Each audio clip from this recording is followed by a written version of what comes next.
heralds the onset of Behead, Behead section of Fighting with the Nightingales. Now, for those of you who have no idea what I'm talking about, there's a little bit of contextualizing that I need to do.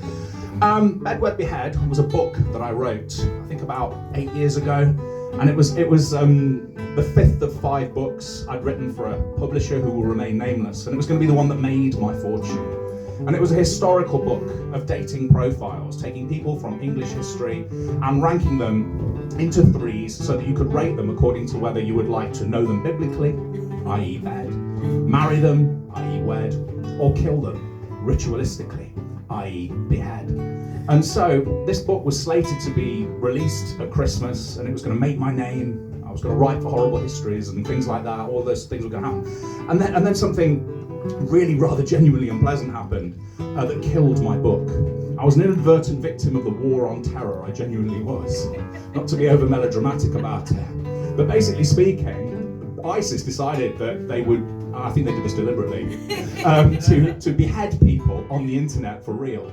And so it was deemed a little bit tasteless to have a book out called Behead, Behead. So my publishers, bless their souls, shunted it to the post-Christmas graveyard, and my publishing career was destroyed. So, I know, but they've got a lot to answer for, yeah, they really have.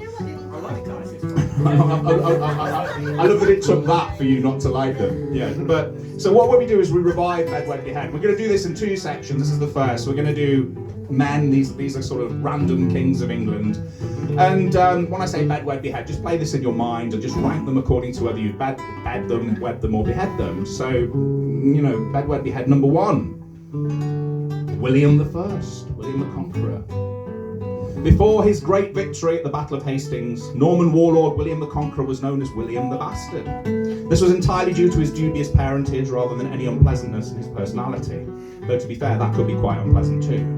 William was fantastic husband material as long as you were shorter than him. According to some sources, William was only 5 foot 2 inches tall, while his wife Matilda, to whom he would remain faithful all his life, was 4 foot 2 inches. Despite being a super fit Norman fighting machine, William was prone to putting on weight, and when he died, his pallbearers could not fit his bloated corpse into his sarcophagus. Thus, the first Norman king of England was born William the Bastard, but would die William the Fat Bastard. Bedwed or behead? Edward the First. Now, wasn't this the King of England who executed Mel Gibson in that movie? Yeah, that's the one. Do you really want to go out on a date with this man? Perhaps. On the plus side, you might get to live in a nice castle.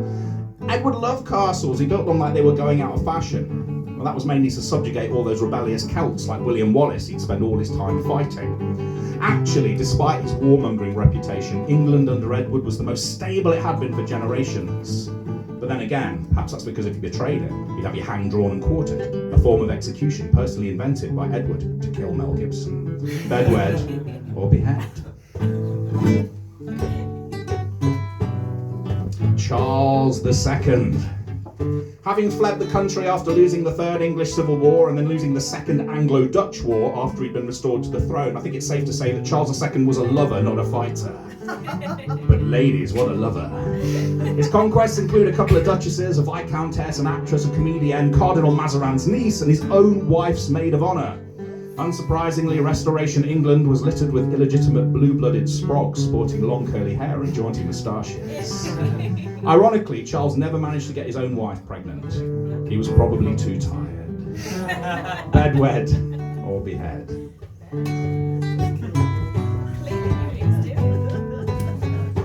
Clearly,